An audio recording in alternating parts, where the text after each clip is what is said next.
네. 반갑습니다.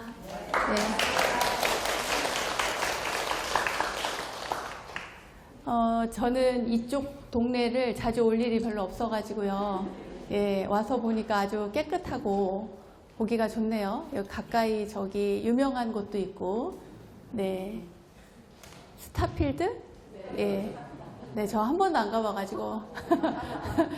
그런 게 있다는 얘기는 듣긴 했는데, 오늘 처음 봤습니다. 들어가 보진 못하고 이렇게 먼발치서 이렇게 보고 그랬는데, 또 아까 이제 기다리는 장소에서 창밖을 바라봤더니, 무슨 여의도 순복음교회가 있더라고요. 그래서 또 깜짝 놀랐어요. 네. 왜냐하면, 왜 놀랐냐면, 금방 그 주지스님과 이야기를 나누면서 여기 승방을 짓는다고 하더라고요. 얘기 들으셨어요? 네. 오늘 처음 오신 분들도 계실 것 같아가지고 잠깐 이야기를 하겠습니다. 그 승방을 신축 불사를 한다고 해요. 그래서 그 종단에, 족계 종단에서 비구니 스님 할 것 없이 스님들이 노후에 편안하게 수행하고 편안하게 전법 활동할 수 있도록 하는 그런 대작 불사를, 신축 건립 불사를 하신다고 합니다. 그래서 이제 깜짝 놀랐는데, 그랬는데 밖을 쳐다보니까 여의도 순복음교회가 있어서, 야, 위치가 뭐 끝내주는구나.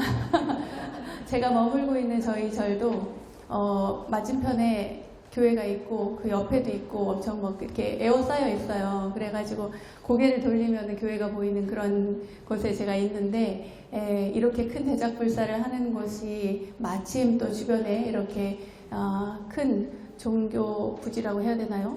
교회가 또 들어서 있고 하니까 여러분들 익히 아시는 분들은 뭐 불사에 이미 참여를 하셨을 것이고, 아직 못 하신 분, 오늘 처음 오신 분들은 좀 이것을 잘 읽어보시고 그 불사에 동참을 하시면 좋을 것 같습니다. 법화경에 보면 그 모래 위에 부처님의 모습을 그리기만 해도 성불한다고 하잖아요. 예, 그런 이야기가 있습니다. 하물며 불사에 동참하는 일은 얼마나 큰 복을 짓는 일이겠어요. 제가 이제 여기 정예선언에 법문 요청을 받고 이제 그 검색을 해봤더니 이곳이 그야말로 법화경 전문 수행 도량 같은 그런 느낌이 들던데 맞습니까? 네. 그런데 무슨 법문을 할까 하다가 그 법화경을 여기와 가서 정예선언에 가서 법화경 법문을 하면 안 될 것 같은데, 한번 번데기 앞에서 주름을 한번 잡아봐야겠다. 그런 생각이 또 들어가지고, 오늘 제가 이제 이야기할 주제는 법화경 신해품 가운데에서 이야기를 골라서 해드릴까 합니다. 사실 제가 맨 처음에 절에 들어가는 것은 뭐 여러 번 이야기했지만, 저는 이제 좀 일찍 절에 들어갔어요. 어려서 절에 들어가가지고 맨 처음에 접했던 경전이 바로 법화경입니다. 왜 그랬냐면 은사스님이 마침 법화경 기도를 하고 계셨거든요. 은사스님이 법화경 기도를 하고 계시니까 자연스럽게 법화경을 알게 되었고, 은사스님이 저한테 기도를 시킬 때도 법화경을 독송하거라 그렇게 시키셨기 때문에 아무 뜻도 모르고 의미도 모르고 왜 하는지도 모르고 그렇게 법화경 기도를 시작했어요. 그러니까 저와 불교와의 인연은 법화경에서 시작되었다고 해도 과언이 아닙니다. 그래서 법화경에 대한 저의 마음은 좀 남다른 면이 있어요. 왜냐하면 간절하게 기도했던 그 시절, 그 하나를 뽑으라고 하면 법화경을 독송하던 그 시절이거든요. 어린애가 절에 가가지고 뭘 알았겠어요. 아무것도 모르고 뭔가 이렇게 간절하게 내가 여기에서 잘 살아남을 수 있을 것인가, 그리고 내가 잘 성장할 것인가, 그리고 내 인생이 어떻게 될 것인가, 불안감, 두려움, 뭐 많은 것들이 이제 제 생각을 혼란스럽게 만들 때, 그때 오로지 붙잡고 있었던 게 바로 법화경이기 때문이에요. 그 가운데 오늘 신해품을 골랐는데, 신해품은 그 제목에서, 품명에서 알 수 있듯이 믿음과 이해에 관한 품입니다. 네. 믿음이라고 하는 것은, 여기에서의 믿음은 여러분, 먼저 사전조사를 좀 해야겠군요. 법화경을 여러분 많이 아시죠? 다 읽으셨어요? 자, 한 번도 법화경을 읽어보지 않았다는 분 손 한번 들어보실래요? 한 10분 정도 될까요? 네, 나머지 분들은 법화경을 기도하고 한 번쯤은 다 읽어보셨어요? 네, 내용도 아시고요. 네. 네, 미소를 짓는 거 보니까, 네, 모르는 걸로, 예. 그렇습니다. 이 법화경을, 이제 간단하게 얘기를 하자면, 법화경이라고 하는 경전은, 삿다르마 푼다리카스투라라고 해서요, 가장 올바른, 가장 훌륭한, 가장 바른 그 부처님의 가르침을 이야기하는데 그것을 어디에다 비유를 하냐면 연꽃에다가 비유를 해요. 근데 그 연꽃이 그냥 연꽃이 아니고 흰 연꽃, 백년입니다. 백년. 연꽃 가운데 가장 수승하고 최상의 꽃을 백년이라고 생각을 했던 거예요. 그래서 가장 훌륭한, 수승한, 바른, 올바른 가르침을 흰 연꽃에 비유를 해서 그래서 묘법 연화경의 법화경이라고 부르는 이 경명이 붙여진 겁니다. 연꽃에. 그래서 이 법화경 안에 보면은 그러면 그 가장 수승한 가르침이 무엇인가? 부처님께서 이 경전을 설하실 때 열반에 들기 전에 8년, 마지막 8년 동안 이 경전을 설하시거든요. 그 돌아가시기 전 8년 동안에 이 말씀을 하시는데 최상의 가르침이라고 하는 것이 시작부터 그렇게 쉽게 이야기를 하지 않으셨어요. 수월하게 말씀을 하지 않으셨습니다. 부처님께서 침묵하고 계시고 하늘에서 꽃비가 내리고 진동이 막 땅이 지진처럼 막 진동하고 하는데도 그런데도 부처님께서는 고요하게 앉아 계셨단 말이죠. 그러니까 대중들이 모여서 여러분들이 오늘 저의 법을 이야기를 듣기 위해서 모인 여러분들처럼 무슨 말씀을 하시려나 하고 저를 빤히 보듯이 부처님을 쳐다봤어요. 근데 부처님께서는 아무 말씀도 하지 않으시고 미동도 없으시고 고요하게 앉으셔가지고 그 자리에서 그대로 있었어요. 그러니까 대중이 왜 처음에 좀 기다리다가 여러분 제가 가만히 입 다물고 있으면 여러분 얼만큼 기다리실 수 있을 것 같아요? 1시간은 기다리실 수 있을 것 같아요? 오, 우리 보살님은 대단하십니다. 다른 보살님들 1시간을 기다리실 수 있을까요? 다 있을까요? 저 뒤에 계신 분 고개 이렇게 흔들었어요. 분명히 중간에 나가시는 분들도 계실 겁니다. 그러니까 많이 기다리고 적게 기다리고의 문제가 아니고 기다림이 한계가 누구에게나 있다는 거예요. 조금 길게 기다리시는 분들도 길게 기다리는 것이 물론 잘하는 일이겠지만 거기에도 한계가 있고 짧게 기다리시는 분은 짧게 기다린 것에 대한 한계가 있습니다. 그런데 그때 대중 가운데에서 묻는단 말이죠. 부처님 왜 저러시는 걸까? 이렇게 묻는 그런 이야기들이 처음에 시작에 나옵니다. 그렇게 해서 나중에 부처님께서 말씀을 안 하시는데 입을 열고 말씀을 하실 때 뭐라고 하시냐면 내가 너희들에게 알려주어도 너희들이 나의 이야기를 제대로 못 알아들을 것이다 라는 의미로 말씀을 하세요. 왜냐하면 너희들이 이해할 수 있는 수준의 것이 아니다. 그런 식으로 말씀을 하십니다. 정확한 워딩이 아니고요. 이거는 제가 해석한 저의 방식으로 말씀을 드리는 거예요. 그래서 그 대중 가운데 많은 분들이 이상하다 이렇게 생각을 하고 있었어요. 그 가운데에는 어느 정도 이제 초기 불교에서 바라보는 성문 사과, 아라한과 그러니까 수다원과 사다원과 아나함과 아라한과를 증득하신 그 분들이 거기에 쫙 앉아 있는데 그분들이 듣기에 도대체 무슨 말씀이시지? 우리가 못 알아들을 게 뭐가 있는데? 이런 생각을 하신단 말이죠. 그런 다음에 부처님께서 나중에 말씀하시기를 내가 그동안 지금부터 할 이야기를 하기 전까지 너희들에게 설한 가르침은 다만 방편에 지나지 않았다. 그런 얘기를 하는 거예요. 진짜는 내가 아직 안 했다. 자, 그러면은 지난 37년 동안 부처님의 가르침을 듣고 따르던 많은 사람들이, 대중들이 그 얘기를 듣고 어떻겠어요? 기분이 좋을까요? 썩 좋지 않겠죠? 아니, 그러면은 나는 일생을 바쳐서 부처님 말씀을 듣고 수행을 했는데 그게 그냥 방편에 지나지 않았고 진짜가 아니었다라고 말씀을 하신다면 나는 그러면은 그동안 뭘 한 거지? 이런 생각을 한 거예요. 그래서 그 자리에 있던 분들이 무려 5,000명이 일어나서 나갑니다.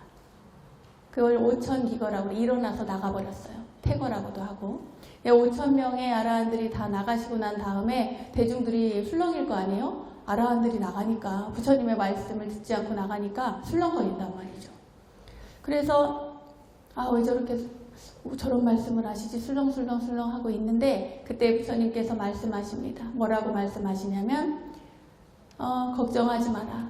지금 갈 사람들은 다 갔고 정말 알짜들만 이 자리에 남았다. 우리가 가을날, 이제 지금 가을인데 이제 조금 더 시간이 지나면 여러분 길을 가다 보면은 감나무 같은 거 본 적 있죠? 감나무 보면은 감이 잘 익은 감들 보면은 그 이파리가 다 떨어지고 감만 달려있는 거 보셨어요? 예, 그와 마찬가지로 부처님께서 그런 의미로 말씀을 하신 것 같아요. 불필요한 것들은 다 떨어지고 오로지 정말 알짜들만 이 자리에 남았다. 왜냐하면 그들은 하심할 줄 알고 부처님의 가르침이 어떤 것인지 부처님의 가르침을 제대로 들을 줄 아는 그런 자세가 되어 있기 때문인 거죠. 부처님의 가르침을 제대로 들으려면 저 얘기 예전에 들어봤는데 이런 생각하면 그 다음 얘기는 들리지가 않습니다. 왜냐하면 내가 들을 내 귀를 내 스스로 닫았기 때문에, 내 마음을 닫았기 때문에 그 다음 얘기를 들어서 받아들일 수가 없는 거예요. 왜냐하면 들어도 못 들은 척 하니까요. 자는 사람은 깨울 수 있어도 자는 척하는 사람은 깨울 수 없다는 말이 있습니다. 그와 마찬가지로 내가 이미 들었는데 저 얘기 내가 다 아는데 이렇게 생각을 하고 시작을 하면 그 다음 이야기를 내가 수용할 수가 없단 말이에요. 네, 여러분들은 모두 이 자리에 계신 분들은 알짜이기 때문에 이야기를 이어나가도록 하겠습니다. 나가실 분 있으면 나가셔도 돼요. 네, 그래서 부처님께서 이야기를 하시는데 그 세상의 가르침, 최고의 가르침, 100년에 비유할 만한 최고의 가르침이 무엇인가? 부처님께서 당신이 깨닫고 나서 봤더니 너희들도 다 부처더라 이 얘기인 거예요. 왜냐? 아직 그것이 깨달음이 열리지 않았을 뿐이지 먼 훗날 아까 기다림이 짧은 사람도 있고 우리 보살님처럼 1시간처럼 긴 사람이 있듯이 아주 오랜 시간이 흐른 뒤에 부처를 이룰 사람이 있고 잠깐 후에 부처를 이룰 사람이 있고 각각이 다를 뿐이지 우리 모두는 다 부처를 이룰 수 있다. 부처가 될 만한 성품을 가지고 있다. 그 이야기가 바로 이 법화경의 최고의 가르침입니다. 자, 그럼 여기에서 신의 품에서 말하는 믿음이라는 것은 무엇인가? 내가 부처가 될 거라는 믿음이에요. 자, 여러분들 자신이 부처가 될 거라는 그런 믿음이 있습니까? 네. 몇 분밖에 없어요, 내가 보니까. 제가 이렇게 보니까 다 부처가 될 얼굴인데 그것을 믿는 분은 한 30%? 좀 아리까리한데 하는 분들 한 30%? 나머지는 네, 뭐 이런 느낌이에요. 그런데 사실 저도 마찬가지였습니다. 저도 아주 오랜 동안 이 절집에서 절밥을 먹고 살았어도 네가 진짜 부처야. 너도 이제 부처가 될 거야. 이런 이야기를 수없이 들었으나 제가 언제 내가 부처가 되겠노? 내가 어떻게 부처같이 되겠노? 부처가 되겠나? 이런 의심이 굉장히 많았단 말이에요. 믿음이 안 가서요. 이런 이야기가 있습니다. 어떤 여인이 저기 그 보석가게에 들어갔어요. 보석가게에 들어갔는데 그 보석가게에 많은 보석들이 빛나는 아름다운 보석들이 있을 거 아니에요. 진열장에. 그런데 거기 가만히 들여다보았더니 어떤 돌 하나가 거기 속에 있어요. 수많은 보석 가운데에 돌멩이 하나가, 못난 돌멩이 하나가 거기 있단 말이에요. 그래가지고 이상하니까 그 보석가게 주인한테 물어봤어요. 왜 저 돌을 여기 진열장 안에 넣어 놓으셨어요? 이렇게 궁금하니까 물어봤단 말이죠. 비교하라고 이렇게 놨나? 그랬더니 그 보석가게 주인이 하는 말이 이 돌이 사실은 이 보석가게에 있는 돌 가운데, 보석 가운데 가장 좋습니다. 최고의 보석입니다. 이렇게 말을 하더라는 거예요. 그래서 이게 무슨 말인가? 아니 보기에는 별 볼 일 없는 작은 돌덩이 같은데, 작은 돌멩이 같은데 왜 그렇게 이야기를 할까? 그렇게 생각을 했어요. 그랬더니 이 보석가게 주인이 그 진열장에 손을 넣어서 그 보석을 꺼내요. 그 돌을 꺼내가지고는 손에 꼭 쥐고 있어요. 한동안. 그런 다음에 그 여인에게 그 보석을 이렇게 건네줍니다. 그 돌멩이를 건네줘요. 그래서 건네받아요. 이렇게 봤는데 손을 쫙 펴봤더니 너무나 아름답고 찬란하게 빛나는 보석이 거기 있는 거예요. 이게 무슨 얘기냐면 이 돌이 그 보석가게 주인이 얘기를 해요. 이 돌은 엄청 예민합니다. 이게 가장 예민한 보석 오팔입니다. 그래요. 오팔이라는 보석이 그런가 봐요. 저는 잘 모르지만 제가 읽은 책에서는 그렇게 이야기를 쓰고 있더라고요. 그런데 제가 이 이야기를 꺼내는 이유는 우리가 다 그런 돌이라는 거예요. 그 보석가게 주인은 그걸 보여준 거예요. 그냥 진열장에 아무것도 아닌 것처럼 내버려두면 그냥 한낱 돌에 지나지 않는, 작은 돌멩이에 지나지 않는 그 돌이지만, 보석이지만 그것을 내가 체온으로 이렇게 손에 쥐고 내 체온을 전달시켜주면 그 보석이, 그 돌멩이가 보석으로 바뀐다는 거예요. 다이아몬드도 그렇지 않습니까? 그냥 이렇게 원석을 봤을 때는 이 안에 뭐가 있겠나 이런 생각이 들잖아요. 불상도 마찬가지입니다. 우리 정예선에 여기 앞에 부처님이 계시잖아요. 저 부처님도 마찬가지입니다. 원래의 모습은 저 모습이 아닐 거 아니겠어요? 저 모습은 어딘가에서부터 조각을 해서 깎아낸 거잖아요. 제가 어느 조각가한테서 들은 이야기입니다. 저기 산에 같은 데 가면 마애불이 있죠. 그 마애불이라든지 아니면은 큰 돌을, 바위 같은 걸 보면은 그 속에서 어떻게 이런 불상을 깎을 수 있을까요? 너무 신기하네요. 이렇게 얘기를 했더니 자기들 눈에는 보인다는 거예요. 이 바위 안에 부처님이 계시다는 게 보인다는 겁니다. 그런 눈을 우리가 똑같이 갖고 있지 않기 때문에 이런 이야기를 하는 거예요. 그 돌멩이, 보석가게 진열장 안에 있는 그 돌멩이를 꺼내서 손에 체온을 주고 우리가 뭐 그 바위를 깎아서 큰 돌덩이를 깎아서 부처님을 깎아내고 만들어서 모시고 또 뭐 여러 가지 과정과 절차가 있겠죠. 하지만 어쨌거나 간에 그 안에 있다는 거예요. 한겨울에 메마른 나무도 마찬가지입니다. 그 나무를 보고 이 나무에서 다음에 이듬해 꽃이 피고 잎이 열매가 이렇게 될 것이라고 하는 것을 그 나무만 봐서는 잘 모르지만 우리는 다양한 몇 년의 수많은 경험을 통해서 몇십 년의 경험을 통해서 그 나무가 죽지 않았다면 이 다음에도 똑같이 꽃이 피고 열매가 맺을 거라는 걸 알게 되는 거죠. 그러니까 여러분들도 마찬가지입니다. 여기에서의 법화경 신해품에서 이야기하는 그 믿음도 마찬가지라는 거예요. 우리 안에 불성이 있는데 우리는 그냥 돌멩이인 거예요. 그것을 체온을 주고 따뜻하게 해주는 것은 부처님의 가르침일 수도 있는데 결국에는 내 스스로의 노력이 상당 부분 작용을 한다. 믿음이라는 것은 그렇게 중요하다. 이 법화경 신해품의 믿음은 나 자신이 언젠가는 부처를 이룰 것이다 라고 하는 믿음을 전제로 해서 이야기를 먼저 합니다. 자, 그 다음에 이해죠. 이해. 신해품이니까 풀해자 이해. 이해는 그럼 무엇인가? 부처가 될 것이라는 것을 이해하는 것인가? 물론 그럴 수도 있겠죠. 그러나 여기에서의 이해는 그 경전 안에는 뭐가 나오냐면 인연법이 나옵니다. 연기법. 인연이라는 거죠. 모든 것이 다 인연이다. 그리고 그 연기에 의해서, 인연에 의해서 모든 것들이 이루어진다. 그것을 체계화해서 설명하는 것이 사성제입니다. 고진멸도. 이 세상의 모든 것들이 괴로움이다. 그리고 그 괴로움은 어디서 왔냐? 그 원인을 찾아보니 괴로움에는 원인이 있더라. 괴로움의 원인, 이 고진멸도의 집을 이야기할 때 집이 뭡니까? 라고 이야기하면 대부분이 집착이요 이렇게 얘기를 해요.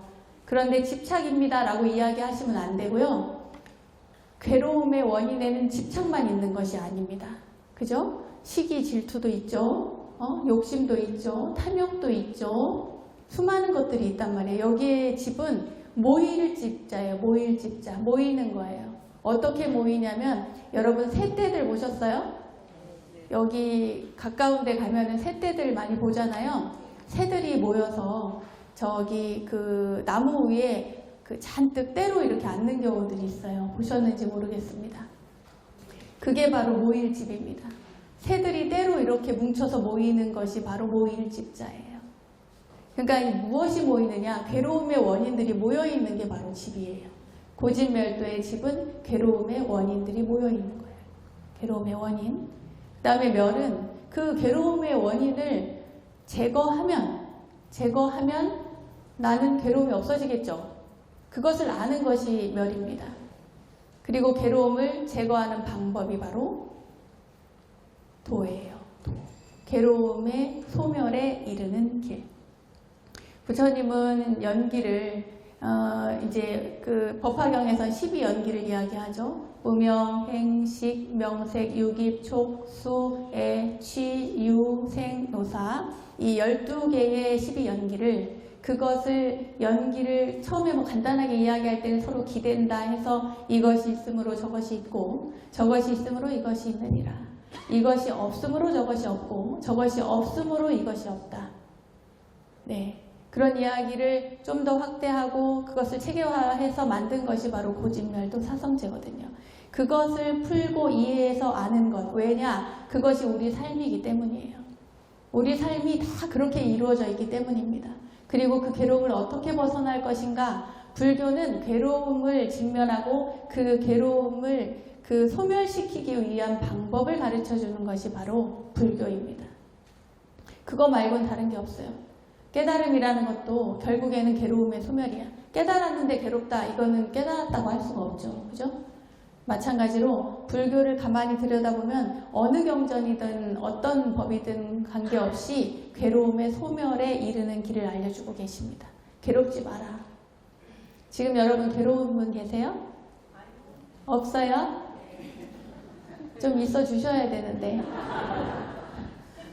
조금 있어요. 네. 사기를 당했어요. 어? 작년에 사기를 당했어요. 그래서 빚 갚는 중이에요. 어머. 작년에 사기를 당해가지고 빚을 갚는, 그래서 괴로워요. 네. 근데 목숨값이라고 생각하고 열심히 하고 있어요. 아, 네. 마음을 잘 돌리고 계시네요. 네. 그것도 방법입니다. 그리고 결국엔 한순간이거든요. 사실은 마음 한순간이거든요. 이렇게 손을 오므리면 주먹이 되지만 이 손을 딱 피면 손바닥이 되잖아요. 이 주먹과 손바닥은 다르지 않습니다. 결국 하나거든요. 그러니까 내가 어떤 물건을 잡으려면 일단 펴야 돼요. 그래야 이렇게 잡을 수가 있습니다. 주먹만 이렇게 주먹을 꼭 쥐고 있으면 어떤 것도 잡을 수가 없어요. 그죠? 펴야 되는 거예요. 불교에서는 이 손을 펴라는 것이 바로 내려놔라, 좀 비워라 하는 이야기를 그렇게 표현을 합니다. 자, 그러면 다시 법화경으로 돌아가 볼까요? 네, 여러분은 좀 덜 괴로운 걸로 마음을, 우리 보살님처럼 마음을 잘, 한순간의 마음을 잘 다스리는 걸로 그렇게 이해하고 다시 법화경으로 돌아가서 신의 품에 해, 이해 가셨어요? 네, 신의 품에 신은 믿음이고 해는 이해입니다. 결국에 신해라고 하는 것은 믿음과 이해를 이야기하는 것은 이야기하는 것인데, 이것은 결국 우리가 종교 생활을, 신행 생활을 어떻게 할 것인가에 대한 이야기를 하고 있습니다. 우리가요, 무조건 하고 믿기만 하면, 믿음만 계속 있고 그것을 계속 강조하다 보면, 그러다 보면 사람이 거기에 혹 빠져가지고 내가 어느 길로 가는지 길을 잃게 됩니다. 거기에는 반드시 이해가 필요해요. 모든 사람들이 합리적이다, 타당하다, 납득할 만하다라고 하는 이해가 갖추어져야 된다는 거예요. 그러니까 믿음이 감성적인 측면이라면 이해는 이성적인 측면인 거예요. 이성과 감성이 동시에 가야 우리가 제대로 된 신행생활을 할 수가 있다. 그래서 부처님께서 이런 이야기들을 쭉 하시는데, 이제 이 경전 안에 신의 품은 특이하게도 부처님께서 예를 들어주시는 것이 아니라 제자들이, 그 자리에 함께했던 성문 제자들이 부처님의 가르침을 듣고 이전에 서품, 방편품, 비유품 이렇게 앞에 세 가지 품이 나오거든요. 그 다음에 네 번째가 신해품인데 이 서품에서 방편품에서 비유품에서 해줬던 부처님의 말씀을 다 듣고 그제서야 이 제자들이 부처님께서 어떤 말씀을 하시는지 저희가 제대로 알겠습니다. 그러면서 비유로서 부처님의 마음과 자기들의 처지를 이야기를 해요. 비유로서 뭐라고 이야기하냐면 이것을 장자, 궁자의 비유라고 하는데 궁자, 가난한 사람의 비유입니다. 궁자유라고 해서 장자라는 단어가 우리 경전에 참 많이 나오는데요. 이 장자라고 하는 단어는 그때 당시 인도 당시에는 부유한 사람을 장자라고 불렀어요. 맏아들이 장자가 아니고 큰아들이 장자가 아니고 부유한 사람을 장자라고 불렀어요. 그래서 경전에 보면 장자, 수자타, 수다타 이렇게 나오잖아요. 예? 기소급고독원을 만든 사람도 장자라고 하는 단어가 나온단 말이죠. 급고독, 장자 이렇게. 그런데 이 장자 여기 그 신해품에 나오는 비유에 보면은 이 부유한 장자가 있었는데 어릴 때 아들을 잃어버려요. 하나뿐인 아들을 잃어버립니다. 근데 그 아들을 잃어버린 세월이 무려 50년이 지났어요. 그러니까 어려서 잃어버린 아들과 그 아들이 지금 나이가 저 정도 됐을 겁니다. 그러니까 50이 넘은 그런 정도의 나이의 사람이겠죠? 그 생각을 해보세요, 여러분.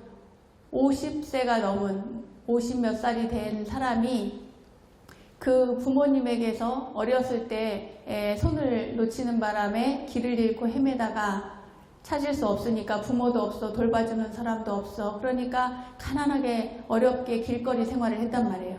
그야말로 홈레스가 된 거예요. 그런 생활을 오래오래 했어. 50년이 넘도록 거지 생활을 했어요.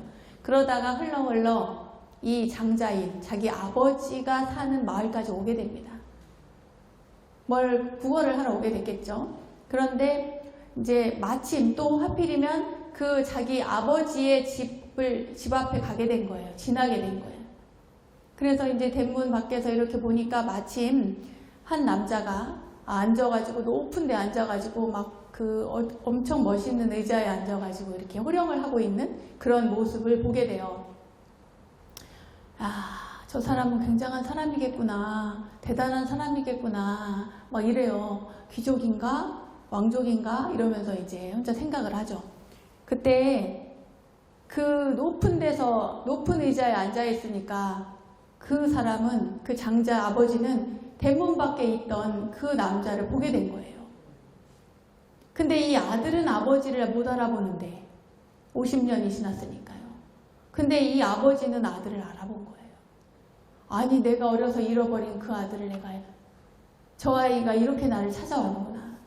왜냐하면 나는 이제 늙고 언제 죽을지 모르는 그 때가 되었는데 이 많은 재산과 이 곡식과 이 많은 창고와 이 재물들을 다 어찌할 것인가 고민하고 있던 찰나에 그 아들이 있었으면 얼마나 좋았을까. 이걸 다 물려줄 수 있을 텐데 이렇게 늘 생각을 했는데 그 아들이 진짜 대문 앞에 나타난 거예요. 거짓골을 하고서.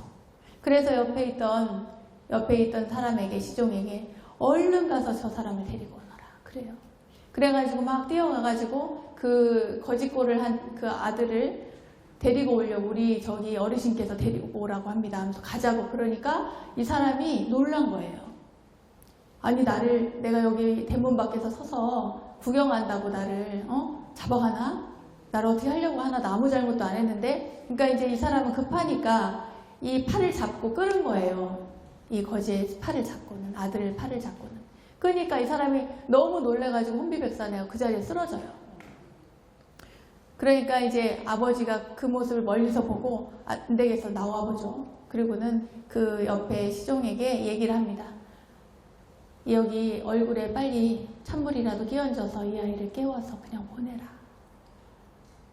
괜찮으니까 보내라. 그냥 보내라. 그래요.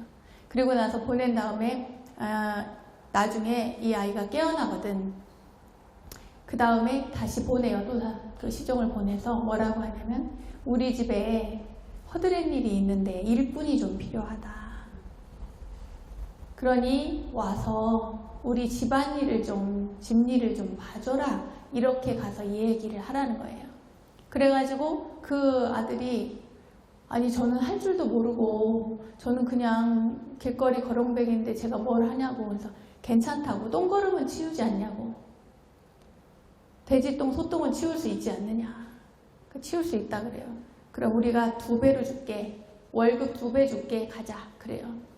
자, 여러분들이 그 아들이었으면 가겠습니까 말겠습니까? 2배 준대. 가겠죠? 네. 그래서 왔어요. 그래가지고 이제 똥걸음 치우는 일을 합니다. 그러니까 이제 사람들을 무서워하고 가까이 하는 걸 싫어하니까 그 뒤에서 헛간에서 똥걸음 치우는 일을 합니다. 그걸 계속 시켜요. 그러니까 이제 그 사람이 마음이 좀 안정이 된 거예요. 자기가 허드렛 일을 하니까, 허드렛 일을 하고 월급을 받으니까 본인이 마음이 안정이 되는 거예요. 안정이 돼가지고 이제 일을 열심히 합니다. 그러니까 아들을 보러 그 장자가 가끔 와서 봐요.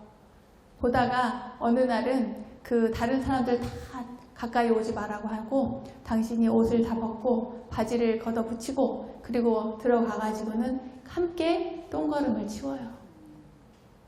이 아버지가, 장자가, 그 부유한 장자가 다 벗고 가서 허드렛 일을 그 똥을 같이 치운단 말이에요. 그러면서 안심하라 그래요. 자네가 일을 잘하니 너무 좋구만 이러면서 여기서 일을 계속하면 이제 이 일 말고 그 다음에 조금 더 나은 일을 줄 테니 열심히 하라 그래요. 그리고 나를 아버지처럼 여기고 그리고 잘 지내면 좋겠다 그럽니다. 그래서 그 사람이 거기에서 똥걸음 치우는 일을 무려 20년을 해요. 몇 살이에요? 70이 넘었죠.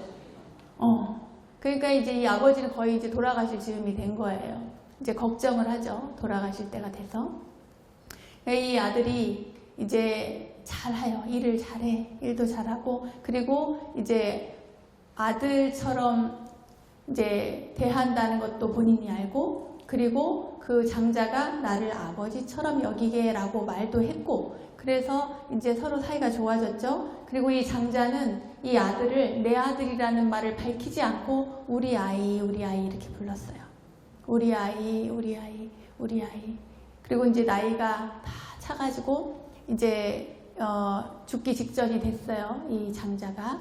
그래서 대중들을 이제 그 전에 창고까지 다 맡기고 모든 일을 이제 계획적으로 다 시켰죠. 그런 다음에 일가 친족들을 불러요. 불러서 이야기를 합니다. 사실은 이 아이가 어려서 내가 잃어버린 내 아들입니다. 그렇게 얘기를 한단 말이에요. 다들 깜짝 놀라죠. 아니 그냥 그런데 어떻게 허드렛 일을 시켰냐 이거죠. 그동안 내가 이 아이가 두려워해서 이 아이에게 똥걸음 치우는 일부터 시작해서 집안일, 나중에는 창고 관리하는 일, 나중에는 모든 집안의 일을 다 관장할 수 있도록 그렇게 해줘요. 그리고 나서 마지막에 이 아이가 원래는 내 아이다 이렇게 밝힙니다. 이거를 누가 얘기하냐면 거기 그 자리에 있던 성문 제자들이 부처님께 비유로서 이야기를 한 거예요.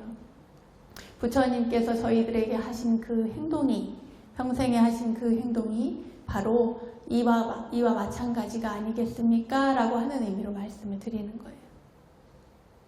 우리가 그래서 불자, 여러분들은 불자잖아요.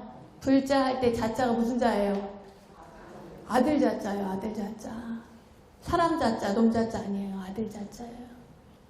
그래서 옛날에는 그 사람들이 부처님의 제자들을 부를 때 석자라고 불렀어요. 저기 석자가 지나간다 이렇게. 석가모니 부처님의 아들이라는 거예요. 석자가 지나간다 이렇게 불렀어요. 그래서 우리는 지금 불자라고 불러요. 부처님의 아들, 불자. 그러니까 이제 타 종교에 우리 이웃 종교에서는 아버지라고 하잖아요.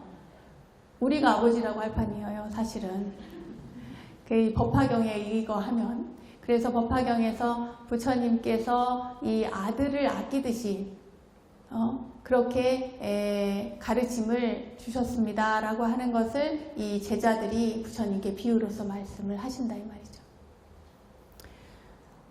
저는 근데 그런 생각이 듭니다. 이 시내품을 제가 참 좋아해서 비유를 많이 써먹는데 이 시내품을 읽을 때마다 제가 와닿는 게 달리 있어요. 뭐냐면 여러분 왕의 아들은 왕자잖아요. 그죠?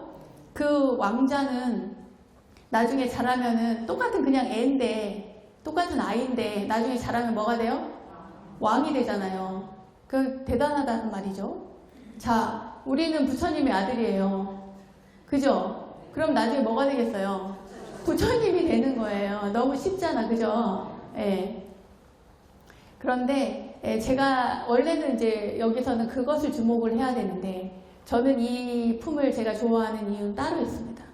왜냐하면 우리 부처님께서 이 장자가 이 아들을 훈련시키기 위해서 똥걸음 치우는 일부터 시키면서 그걸 지켜보는 그 마음이 어땠을까? 그게 정말 대단하다는 생각이 들어요. 만약에 똑같은 상황이었으면 아이고 얘야 하고 강제로라도 데리고 와서 편한 옷에 맛있는 옷, 맛있는 음식에 편한 잠자리에 진짜 온갖 부귀영화를 다 누리게 해주고 싶을 텐데 그 아이가 두려워하는 것을 알고 편안하게 하기 위해서 똥걸음도 치우고 논일도 하고 밭일도 하고 마당도 쓸고 설거지도 하고 이 온갖 일들을 차츰해서 가르치는 거예요. 20년 동안. 그 일을 다 가르쳐서 마지막에 곡간 열쇠를 넘겨주죠. 부처님의 가르침은 정말 대단한 인내심이라는 생각이 들어요. 그래서 오늘 제가 하고 싶은 얘기는 사실은 인내심입니다. 인내심. 특히나 요즘 같은 세상에는 잘 못 참잖아요. 못 참는 게 많습니다. 저에게도 만약에 스님은 인내심이 많습니까? 라고 물으면 저도 글쎄요. 제가 인내심이 많은지 잘 모르겠습니다. 이렇게 말할 것 같아요. 근데 인내심이 많은 사람을 가만히 들여다보면 삶이 우여곡절이 많거나 힘든 일을 겪었거나 이런 분들이 조금 인내심이 더 많이 있는 것 같아요. 그런 걸 생각하면 나쁜 게 꼭 나쁜 건 아니에요. 네. 나쁜 일을 겪었으면 그걸 그 경험을 토대로 해서 나를 더 좋은 쪽으로 발전시킬 수 있기 때문에 나쁜 게 꼭 나쁜 것만은 아니죠.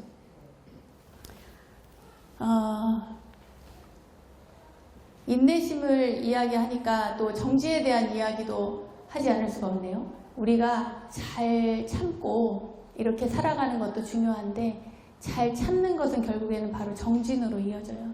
인욕행은 정진으로 이어집니다. 근데 이 정진이라는 게 거창하게 하루에 1000배씩 하고 이것도 물론 정진일 수 있겠죠. 대단한 정진일 수 있어요. 하루에 법화경을 처음부터 끝까지 한번 다 읽는다. 이것도 정진일 수 있죠. 그러나 정말 우리에게 필요한 정진은 아침에 일어나기 싫을 때 일어나는 거. 그게 정진이에요. 밥하기 싫을 때 밥하는 거. 이것도 정진일 수 있어요. 네. 잔소리 하고 싶은데 잔소리 안 하는 거. 이 참는 것도 정진일 수 있어요. 그러니까 인욕과 정진이 하나로 이렇게 이어진단 말이에요. 잘 참을 수도 있고, 잘 정진할 수도 있고.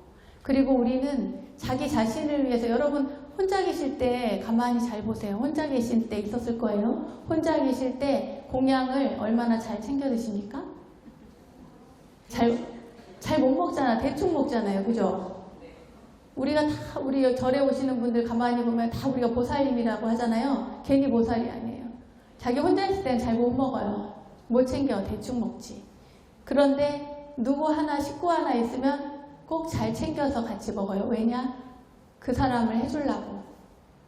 집에 오는 손님이 와도 마찬가지고, 내 집에 내 자식이 있어도 마찬가지고, 누군가가 있으면 그를 위해서 내가 뭘 잘 챙긴단 말이에요.